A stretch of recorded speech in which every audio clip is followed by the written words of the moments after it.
Upbeat, epic orchestral music begins, then fades to a low, driving rhythm. Have you ever wondered what it would take to build a city of pure, unadulterated warriors? A society where every citizen, from birth to death, was dedicated to a single purpose: absolute military dominance. Welcome to Sparta, the most feared and respected city-state in all of ancient Greece. This isn't just a story of soldiers. It's the story of a civilization forged in the fires of discipline, where weakness was not an option and glory was earned only through sacrifice. Forget everything you think you know about ancient cities. Sparta wasn't a place of sprawling markets, elaborate theaters, or philosophical debates like its rival Athens. No, Sparta was a fortress, a barracks, a living, breathing war machine. Its walls weren't made of stone, they were made of the chests of its citizens. The Spartan way of life, known as the Lycurgan reforms, was a radical social experiment designed to create the perfect soldier. And it all began at birth. When a Spartan baby was born, it wasn't just a joyous family occasion. The infant was brought before a council of elders who inspected it for any signs of physical imperfection. If the baby was deemed weak or deformed, it was left on a hillside to die. A brutal start, but in the Spartan mindset, it was a necessary cruelty. Only the strong were worthy of being Spartan, and the state could not afford to waste resources on anyone who couldn't one day hold a shield in the phalanx. If a boy survived this initial inspection, his first 7 years were spent with his mother, who would instill in him the core Spartan values. Spartan mothers were famous for their stern, unwavering patriotism. They would famously tell their sons departing for battle, "Come back with your shield or on it." This meant return a victor, or return carried home, dead, upon your shield. There was no room for cowards who would drop their shield to flee. Then, at the tender age of 7, a boy's life changed forever. He was taken from his family and enrolled in the agoge. This wasn't a school in any sense we would recognize. It was a brutal state-sponsored training program that would last for more than a decade. The agoge was designed to strip away all individuality, all comfort, and forge the boys into hardened, obedient soldiers of the state. They were deliberately underfed to teach them how to endure hunger and to encourage them to steal food. But there was a catch. If they were caught stealing, they were severely punished, not for stealing, but for their incompetence in getting caught. This taught them stealth, cunning, and resourcefulness, essential skills for a soldier on campaign. They walked barefoot to harden their feet, wore only a single cloak year-round to build resilience to heat and cold, and slept on beds of reeds they gathered themselves from the riverbank. Their days were filled with relentless physical training: running, wrestling, javelin, and discus throwing, and of course endless drills in weapons and formation fighting. They were taught to read and write, but only enough for practical purposes, like reading military orders. The focus was not on intellectualism, but on discipline and obedience. The boys were organized into packs, where they learned to live, fight, and rely on one another. The older boys were put in charge of the younger ones, instilling a rigid hierarchy and a culture of absolute obedience to authority. Punishments were swift and harsh for any infraction. The agoge was a crucible, and only the toughest emerged. While the boys were in the agoge, what about the girls? Spartan women were unique in the Greek world.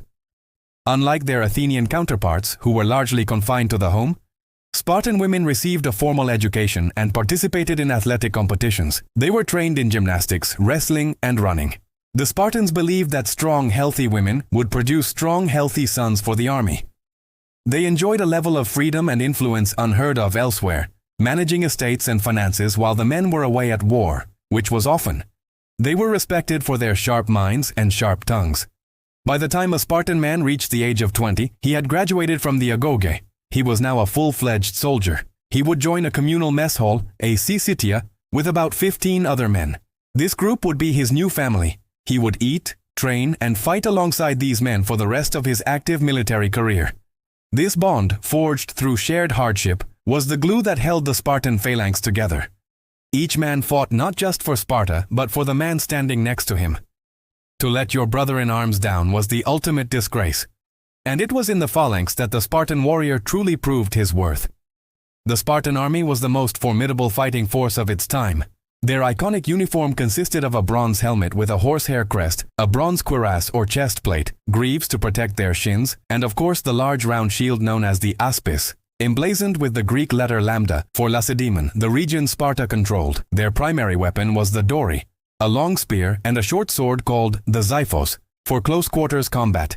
In battle, they formed a wall of shields bristling with spear points. The phalanx was an almost unstoppable force. It required incredible discipline, teamwork, and courage. Each man's shield protected not only himself but also the man to his left. This formation was a physical manifestation of the Spartan ideal. The individual is nothing, the collective is everything. The sight of the disciplined, silent Spartan phalanx advancing across the battlefield, their crimson cloaks flowing behind them, was enough to break the nerve of many an enemy before a single blow was struck.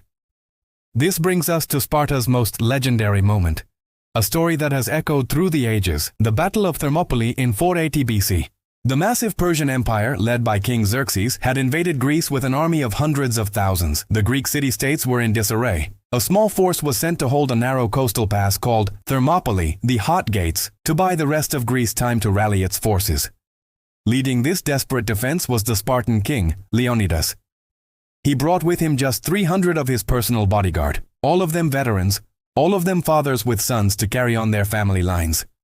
They knew it was a suicide mission. An oracle had foretold that a Spartan king must die to save Sparta. Leonidas and his 300 Spartans, along with a few thousand other Greek allies, faced an enemy that outnumbered them perhaps 100 to 1. For 3 days, the Greeks held the pass. The narrow terrain negated the Persians' numerical advantage. The disciplined Spartan phalanx stood like a rock against wave after wave of Persian assaults. Xerxes threw his best troops, including his elite unit, the Immortals, at the Greeks, but they were all repulsed with heavy losses. Leonidas and his men fought with a ferocity that stunned the Persians. They were not just soldiers, they were a force of nature. Ultimately, they were betrayed. A local Greek showed the Persians a hidden mountain path that allowed them to circle around and attack the Greeks from behind. Knowing the end was near, Leonidas dismissed most of the other Greek allies, saving their lives. But he and his 300 Spartans, along with 700 Thespians who chose to stay, remained. They would not retreat. They would not surrender.